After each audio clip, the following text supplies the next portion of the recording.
Bom, agora nós iremos configurar o DHCP Server no Windows 2003.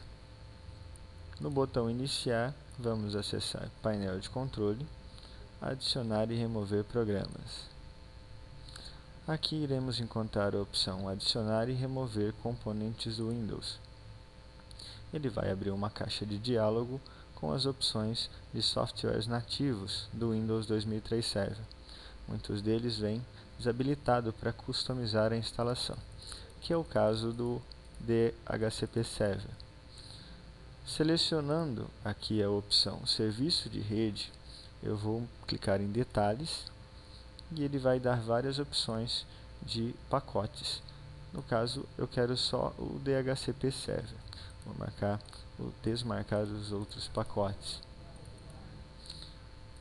Com a opção Protocolo de Configuração Dinâmico de Hosts DHCP, eu vou clicar em OK e vou clicar em Avançar. Geralmente o Windows necessita de o CD de instalação do Windows 2003 Server para que ele retire alguns pacotes que ficam no CD. Você deve ter em mãos o CD ou uma pasta com todos os arquivos de instalação do Windows 2003 Server. Sem isso, você não consegue instalar as opções de DHCP Server. Ele instala vários aplicativos, entre eles alguns drivers, para que a configuração do servidor possa ser efetuada. Nós temos aí a ideia de distribuir endereços IPs para máquinas de uma rede. Esse servidor, no caso, vai ser o nosso servidor de DHCP. Uma vez que ele estiver conectado a uma rede, todos os computadores dessa rede vão buscar através de pacotes broadcasts por um servidor e vão encontrar o servidor, e assim o mesmo vai estabelecer a conexão e configurar o protocolo TCP/IP dessas máquinas. Uma vez que ele foi instalado, eu tenho que clicar no menu Iniciar em Ferramentas Administrativas. Ele vai aparecer aqui, DHCP. Clicando no DHCP, ele vai abrir uma caixinha de diálogo que vai mostrar para mim o Core Server, que é o nome do meu computador, o IP que ele está recebendo e a camada de rede que ele está recebendo e o IP que ele está recebendo. Nessa tela em branco aqui, ele aparece adicionar um escopo, que nós veremos. Um escopo é um intervalo de endereços IPs atribuídos a computadores que solicitam o endereço IP dinâmico. Crie e configure o escopo antes que os endereços IP dinâmicos possam ser atribuídos. Eu posso clicar aqui na opção Ação, Novo Escopo. E ele abre uma nova caixa de diálogo, um assistente para a criação de escopo. Clicando em Avançar, eu preciso dar um nome a esse escopo.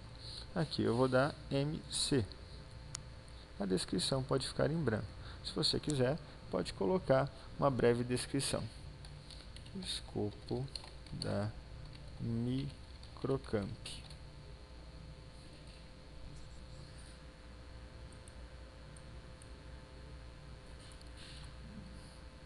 Avançar.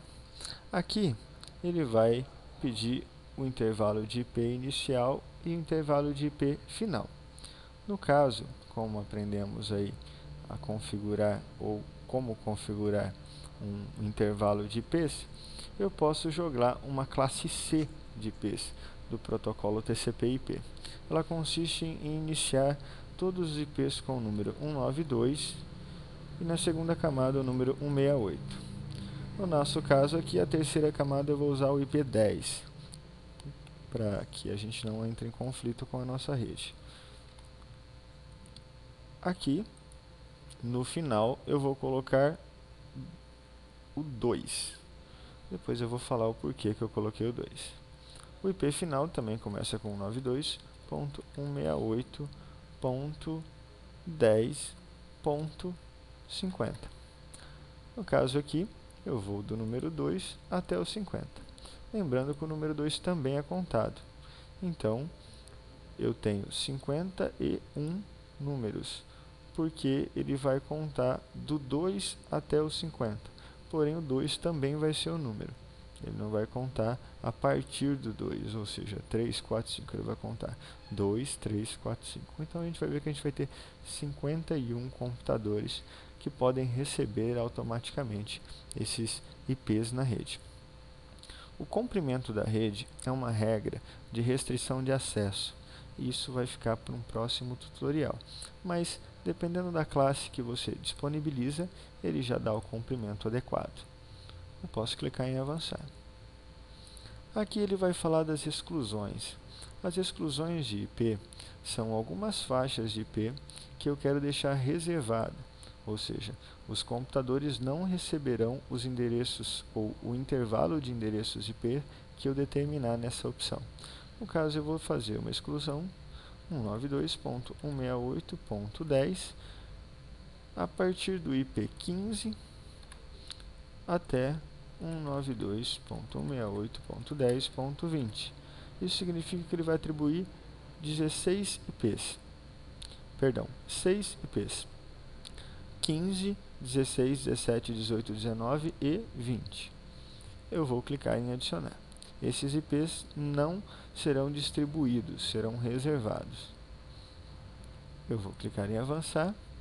Ele vai falar para mim da concessão da duração desses endereços. A concessão de duração, ou chamada de lease, é o tempo em que os endereços vão permanecer nos computadores. O Windows determina que serão 8 dias completos. Se eu quiser determinar para horas ou mais dias, eu posso alterar aqui 0 dias, 20 horas. Assim, todos os computadores terão seu IP renovado no período de 20 horas. Configuração de opção de escopo. Aqui ele vai perguntar se eu quero realmente configurar essa opção de escopo que eu acabei de determinar. Eu marco sim e dou avançar. Opções do roteador ou gateway padrão. Lembrando que gateway, assim como Bridge, é a ideia de ponte, ou seja, o computador que vai fazer a travessia entre a minha rede e redes exteriores. No caso, eu tenho uma rede dentro da minha empresa e essa rede quer acessar outra rede, no caso a internet. O gateway seria o computador que faria essa negociação.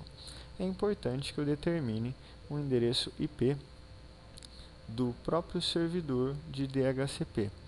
No nosso caso, eu vou determinar que o meu IP será 192.168.10.1 e vou adicionar. Uma vez que eu configuro isso, eu tenho que colocar esse IP na minha placa de rede manualmente, na placa de rede do meu computador. Com isso, os IPs de todos os computadores que receberem esse escopo serão configurados e o gateway será determinado como o meu computador. Todos os computadores procurarão no meu computador ou no meu servidor o acesso a outras redes. Eu vou dar a avançar. Opções de DNS também vai ficar para um próximo tutorial, que não é necessário nessa aplicação. Avançar. O WINS, a mesma coisa, não usaremos nessa aula. Avançar. Ativar o escopo? Sim, desejo ativar esse escopo. Concluído o assistente para novos escopos. Então aqui eu tenho um escopo 192.168.10.0. Ele vai falar para mim que todos os computadores de 2 até 50 terão endereçamentos. Pool de escopos ou pool de escopos. Eu tenho de 192.168.10.2 até 192.168.10.50 e tem a minha exclusão. Então os computadores receberão IP de 10.2 até 10.14.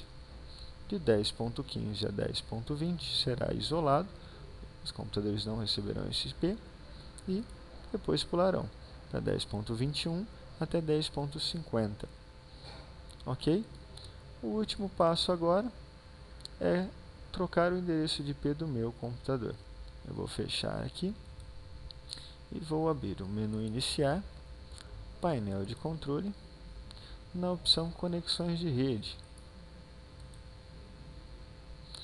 Eu tenho aqui a minha placa de rede local. Essa placa virtual é para uma outra aplicação. Clicando com o botão direito aqui na conexão local, eu vou clicar em Propriedades. E agora no protocolo TCP/IP. Propriedades novamente. O meu IP está dinâmico, recebendo o IP de um outro servidor de DHCP. Essa opção serve para quando você tem, no caso, esse tipo de serviço. Como eu tenho mais um servidor de DHCP na rede, esse computador recebe os endereços daquele servidor. No nosso caso, como agora ele é um servidor, eu vou determinar o IP que eu propriamente ordenei na outra aplicação, que foi 192.168.10.1. Ele coloca a máscara de subrede, que é correspondente a essa camada de rede. Como eu sou o gateway, eu sou a ponte, eu vou colocar o gateway como o meu endereço IP mesmo. Ponto 1. No caso, se eu tiver acesso à internet, eu vou determinar os números de DNS, os endereços de DNS. No nosso caso, não é necessário. Fechar. Pronto. Agora, o nosso servidor já está